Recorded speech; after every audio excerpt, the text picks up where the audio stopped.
जनक है परबंगा। सेवक अपना पीठ हो जो पर स्वार्थ में जीता है और पर स्वार्थ में मरता, उसके हर आंसू यह रामायण और उसकी हर बोली गीता। कल्पना एक भी किसी निर्माण से कम नहीं होती। सोचो, अगर जीवन में कल्पना नहीं होगी तो क्या कोई निर्माण संभव है? क्यों भाई? नहीं संभव।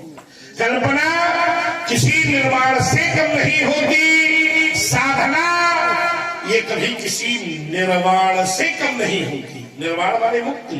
कल्पना निर्वाण से कम नहीं, साधना निर्वाण से कम नहीं, और किसी के हृदय में जगह अच्छी भावना, ये भावना किसी भगवान से कम नहीं।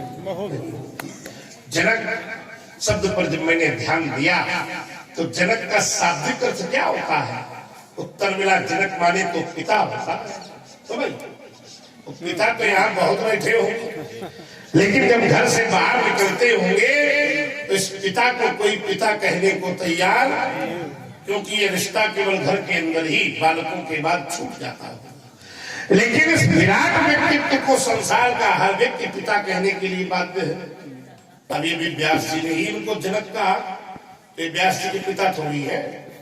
लेकिन मेरी दृष्टि जब पहुंची इस विराट व्यक्तित्व की ओर तो उत्तर मिला कि जनक किसी मरण धर्मा व्यक्ति का नाम नहीं है। जनक तो चरित्र है, जनक एक वृत्ति है। अगर मैं यह कह दूं तो कोई यदि सहयोग थी।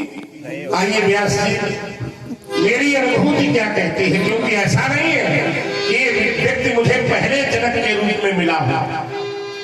जब मैं राजा देवरात के समय आया था उसे भी जनक कहा गया।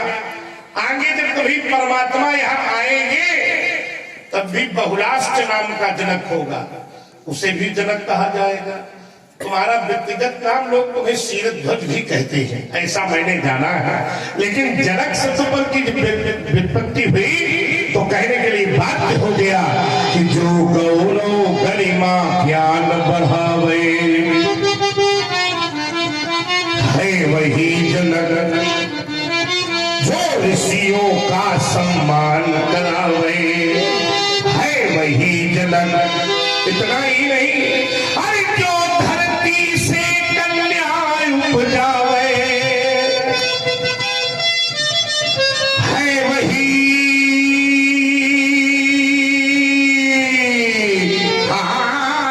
जनक, और जो घर बैठे भगवान बुलावे है वही जनक।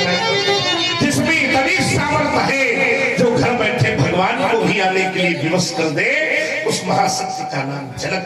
और जनक ऐसा नहीं है कि तेरे राज्य पर मैंने भगवान को आते नहीं देखा। जिस समय राजा देवरात हुआ कि तुम सदा प्रजा की सेवा करना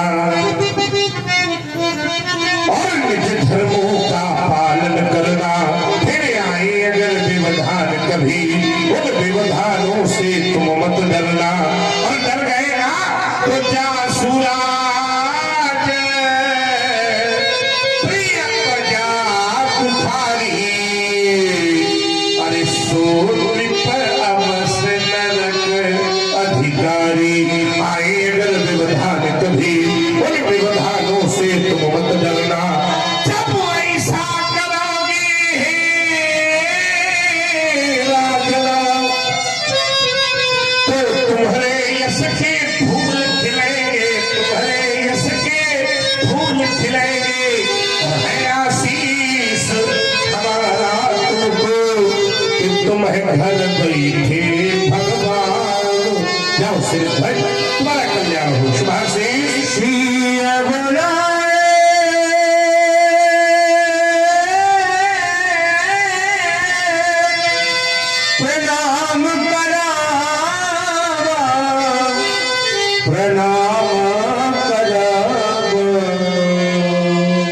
ताकि सखियों मेरी बेटी को मेरे समीप लेकर के आओ। आओ बेटी। किसे बुला रहे हो? सीए बुला प्रणाम करब। देखो बेटी, ये श्री भार्गव प्रसाद जी हैं, इनके श्री चरणों में नतमस्तक होकर के प्रणाम करो बेटी, नतमस्तक होकर के प्रणाम करो। ये तुम्हारी बिटिया है? हाँ देवता। लग रहा है कि तुम्हारी ही है, क्योंकि कुछ रिश्ते ऐसे होते हैं जो सभी से बताए नहीं जाते, कुछ फल ऐसे होते हैं जो कभी खाए, और ये दुनिया बड़ी रंग बिरंगी है राजा जनक। यहाँ बहुत से ऐसे मित्र होते हैं जो बनाए जाते हैं पर घरों में कभी बुलाए नहीं जाते। तो ये बिटिया तुम्हारी है, क्योंकि सच्चे संबंध कभी छिपाए नहीं जाते, सच्चे संबंध कभी छिपाए नहीं जाते, और जो तन में लोग फैलावे वो फल कभी खाए नहीं जाते, और जिनके चरित्र में कोई दाग धब्बा हो ऐसे मित्र बन जाए तो फिर कभी घरों में बुलाए नहीं जाते। थोड़ी दिव्य बालिका है। अच्छा मिथिला वासियों, एक बात ईमानदारी से बताओ, हाथ जोड़े खड़ी ये बालिका दिव्य लग रही है कि नहीं लग रही? अच्छी लग रही है, क्योंकि हाथ जोड़े ऐसा लग रहा है कि मानो स्वयं मां भारती ही परशुराम को दर्शन देने के लिए अपना समूचा श्रृंगार करके खड़ी हो गई। विदेश की बालिका में वो सामर्थ्य नहीं है कि जो किसी को अपनी ओर आकृष्ट करे, सिद्ध संत को आकृष्ट करे। हाँ, विदेशी संस्कृति में इतना जरूर है कि छिन्न भिन्न परिच्छिन्न परिधानों को पहन करके और सर्वगर्दों को फटे पुराने वस्त्रों को पहन करके अंग दिखाने का प्रयास करती है बालिकाएं, अंग प्रदर्शन का भाव होता है।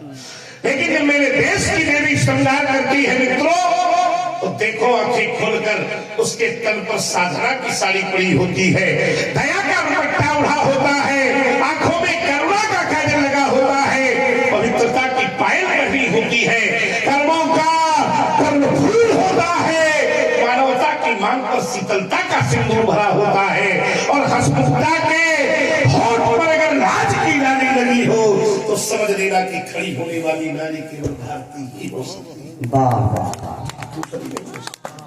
लज्जा की लाली। और ऐसे शब्दों की लड़ियों को सुनकर प्रसन्न हुए। आइए जरा थोड़ा सा दृष्टि देखें आप लोग, देखो ये हाथ जोड़े खड़ी है, मानो ऐसा कह रही है कि अतिथि देवो भव। विदेश की देवी हाथ नहीं जोड़ती, विदेश की देवी तो हाथ हवा में हिलाती है। हमने एक बार पूछा तुम बिटिया हाथ क्यों हिलाती हो? उसने कहा पंडित जी हमारे देश में समय का बड़ा अभाव है, और हम लोग हाथ हिला कर ये कहते हैं कि आज दर्शन दिया अब दोबारा मुंह न दिखाना। भला विषय हास्य का नहीं है, इसको ईमानदारी से आप हृदय से जोड़े। हाथ हिलाने वाली संस्कृति अच्छी है कि जोड़ने वाली, लेकिन दुर्भाग्य ये है कि देश की कुछ बेटियां हाथ हिलाने पर गौरव मानती है और हाथ जोड़ने पर लज्जा महसूस करती है। तभी तो हम कहा करते हैं अरे देविया देश की जाग जाए अगर तो युग स्वयं ही बदलता चला जाएगा। पत्नियां सादगी, जब मेरे देश की पत्नियों ने सादगी को साधा है तो ये वही पवित्र भूमि है मित्रों, जहाँ यहाँ की देवी कभी अनुसुईया के रूप में प्रकट हुई है, तो चित्रकूट की चट्टानों पर उस गंगा नदी को प्रकट कर दिया है, तो कभी सावित्री बन गई है और यमराज से डरकर अपने पति के प्राणों को खींच कर वापस लाई है। पत्नियां सादगी साथ पाए अगर तो पति स्वयं ही संभलता चला जाएगा। बड़ी दिव्य बालिका है जनक, बार बार इसकी ओर देखता हूँ तो न जाने कि उसकी ओर ही खींचा जाता हूँ, और नजदीक से आकर देखा तो केवल तुम्हारी बिटिया कह देने से इसका परिचय पूर्ण नहीं हो गई। क्यों भाई? मुझे ऐसा लग रहा है कि संसार की किसी माँ में वो शक्ति नहीं है जो इस बालिका को पैदा कर दे। अगर मैं यह कह दूं कि ये जाई ही नहीं है कहीं से, जनक जी सज्जन कह रहे हैं कि बिटिया पाई हुई है। मिथिला के जानते हैं सज्जन, पाई हुई है अवश्य। अगर जाई नहीं है ये पाई है तो भूपति तुम्हारे भवन भगीरथ, यह गंगा सी लहराती,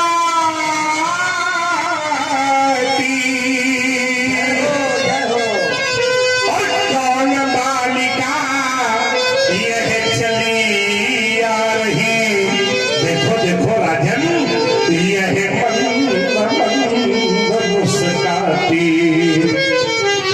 तुम्हारी बालिका को मैंने उपमा देना चाहा, ध्यान देना। तो इस बालिका के लिए न मुझे उपमेय मिला और न कोई उपमान मिला, तभी तो मैंने कह दिया कि बालिका अनुपमेय हो गई।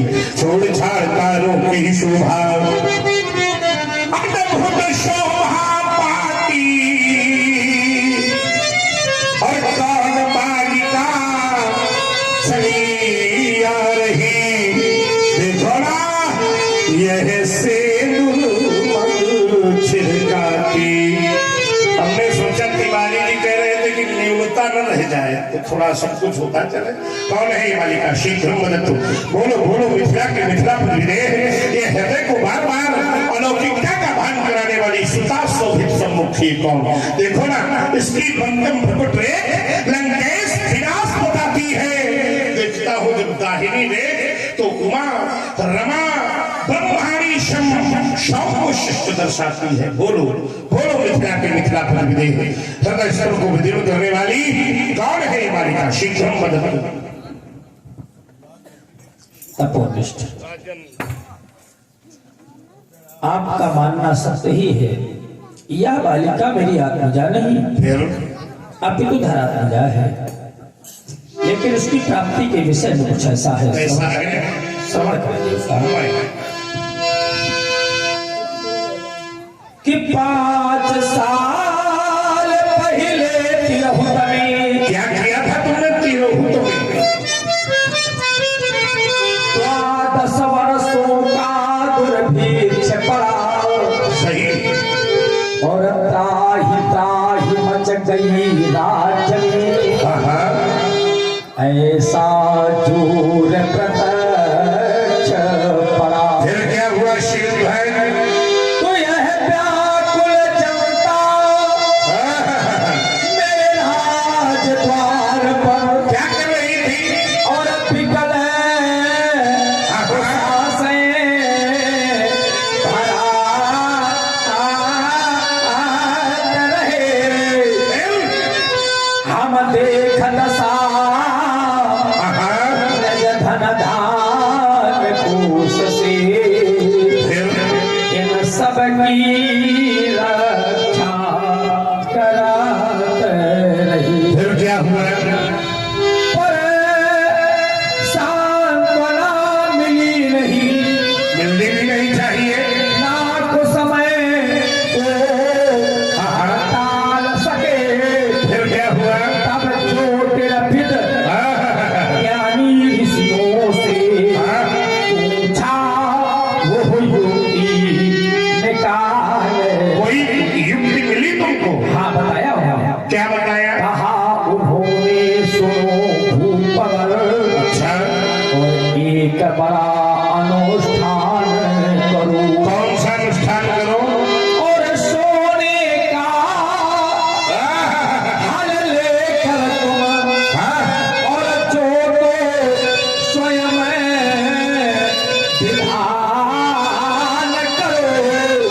अच्छा, इतना ही नहीं, फिर वो बैसाख शुक्ल और नवमी बुध अभजित। बैसाख का महीना, हाँ हाँ, बैसाख शुक्ल पक्ष, हाँ नवमी बुध अभजित। अभिजित मुहूर्त। मुझे मुहूर्त है शोध क्या किया तुमने इस मुहूर्त में? तब श्रद्धा राखो। अच्छा, मैं सहित पत्नी की वो पहुंचा उद्यान विनोदमयी। उद्यान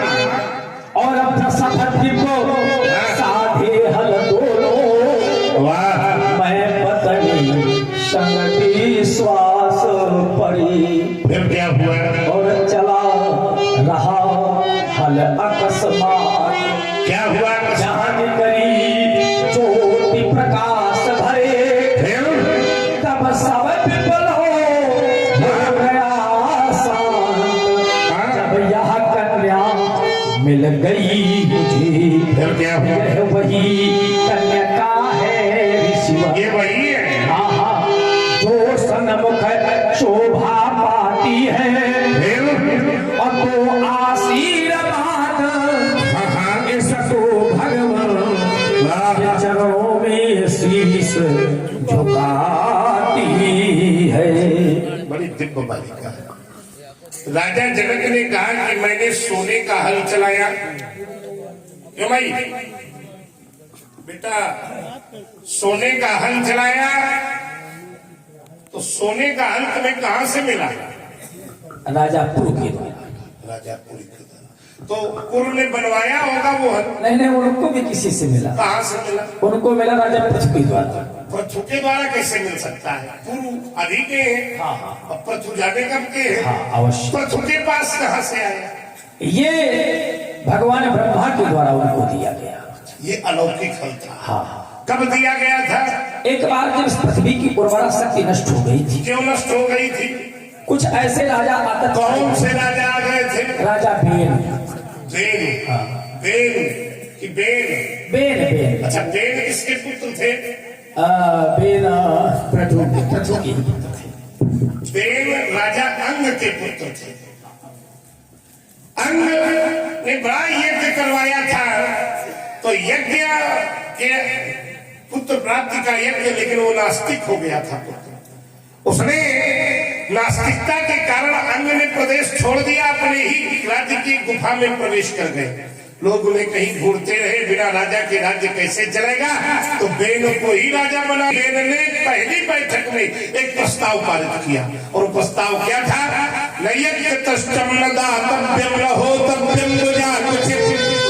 मेरे राज्य में न कोई यज्ञ करेगा, न जप करेगा, न तप करेगा। सारे ब्राह्मणों ने उसको श्राप दे दिया कि तुम मर जाओ। लेकिन अब उसके बिना राजा बने कैसे?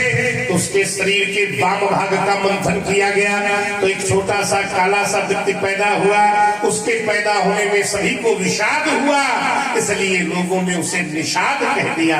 ऋषियों ने कहा तुम्हारी उत्पत्ति हुई तो राजा बनने के लिए, राजा तो तुम बनोगे, लोग तुम्हें राजा कहेंगे, लेकिन कब?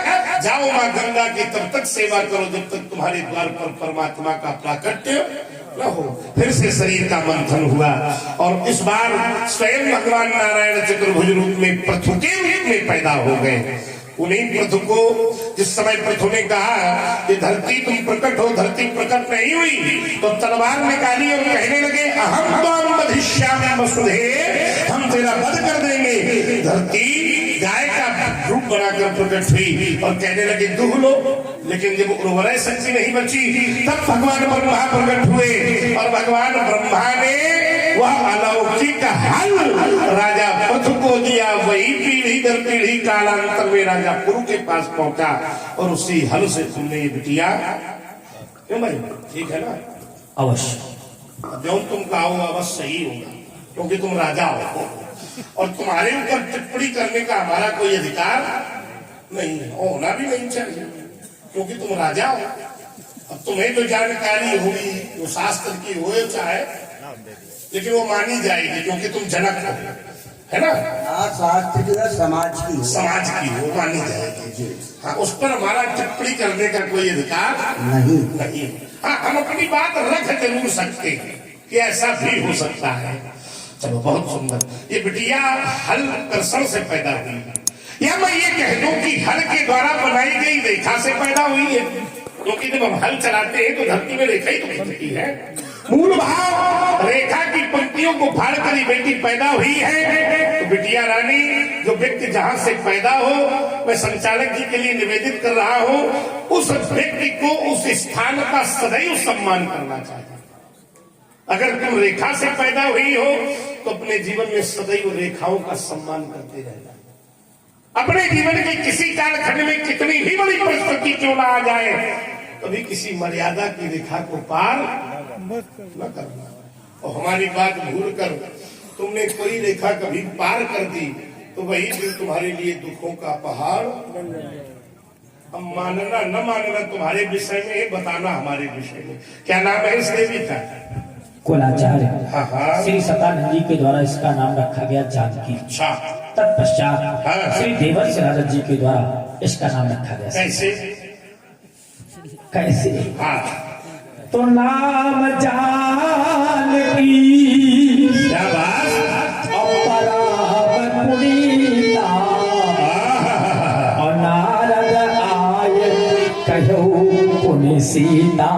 पर यह नहीं मानस की चौपाई, अब तुमने अपने आप बनाई। ये है छेपट की चौपाई, गजब कर दिया। हमने ऋषिवर वहीं से देखो पाई। सुनो, हम लोग छेपक के अंतर्गत नहीं खड़े।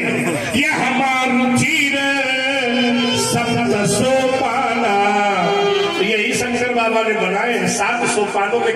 लेकिन जब तुम कहो वो सही है, पहले कह चुके, क्योंकि तुम जनक हो ना। बढ़िया। सीता नारद जी के द्वारा रखा गया। कभी कभी किसी का नाम बहुत अच्छा होता है, काम। तो हमने ऐसे आचार्यों से सुना है, कहो कभी किसी का नाम हो नारायण और काम करे धुंधकारी वाले।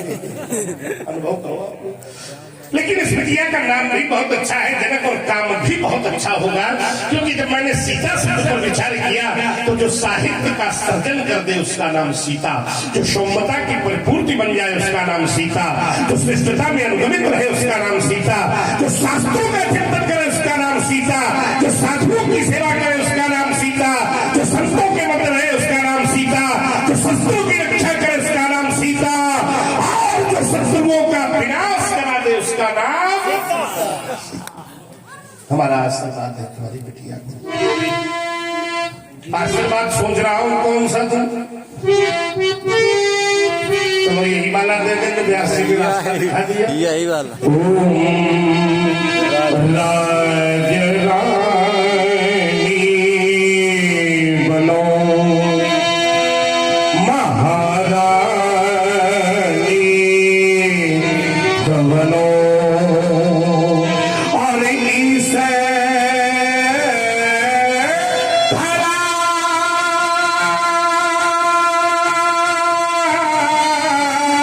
की, अरे सुबह सुबह कहानी बनो। राज रानी बनो महारानी बनो। क्यों? अरे क्योंकि तुम धरा मूर्ति हो और विश्व की पूर्ति हो। तुम धरा मूर्ति हो और विश्व की पूर्ति हो। साधना शक्ति हो, भावना भक्ति हो। साधना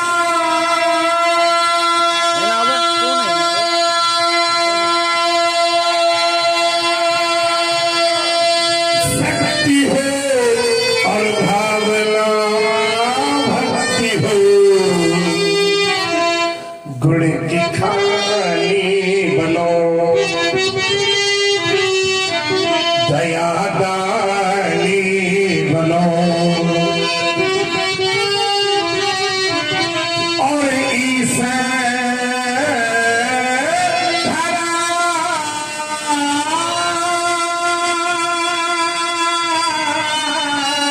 की।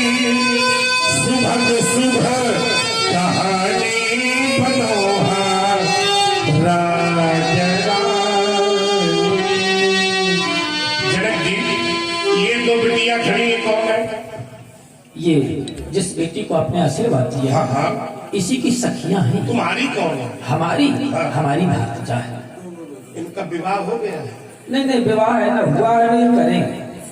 देखो जरा पीछे मुड़ के देखो। अब वो अरे वो नहीं, देखो तो देखो। अरे देखिए तो। हाँ देख लिया, वो इनका श्रृंगार किया है, इसका श्रृंगार करो। रोकने लग गया होगा।